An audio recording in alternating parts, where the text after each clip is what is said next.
السلام عليكم. السلام عليكم. اول حاجه احب اعرفها لكم بس بالنسبه لعماره بنزيون ان العماره ان شاء الله يعني في خلال برضو 9 شهور هنستلمها. بدا ايرات الهد فيها والحمد لله كل شيء ماشي تمام. تاني حاجه النهارده عايز اتكلم عليها محمد من مطاي. احمد ولا محمد؟ احمد البرنس. احمد البرنس من مطاي، تمام كده يا احمد. ايوه. احمد بيبيع يا جدعان ترمس، بيبيع فشار، بيبيع بيسترزق يعني على الله. رزقه يوم بيوم. دعموه يا جدعان بالله عليكم، اللي يشوفه في منطقه يشتروا منه، بلاش حد يقف معاه. يعني انتوا بلاش حد يدقق معاه ونفعوه ويخلوه يسترزق يعني. الهدف من كده ان احنا عايزين نساعد بعض، مش مفيش اي هدف تاني غير ان احنا نساعد بعض.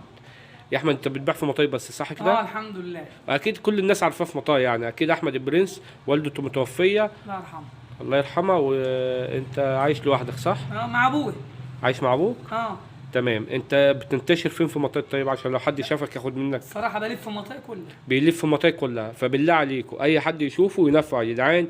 احمد الساعة دلوقتي كام يا احمد؟ الساعة 12 وشغال اهو.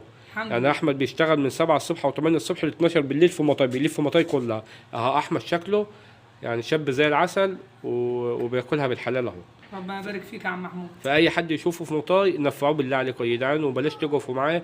اي حد غيره مش هو بس، اي حد نفس اللي هم الباعة الجايين دول ما تقفوش معاهم. الناس اللي بتبيع رزقها يوم بيوم دول بيسترزقوا يوم بيوم، ما تقفوش معاهم، يومهم على الله.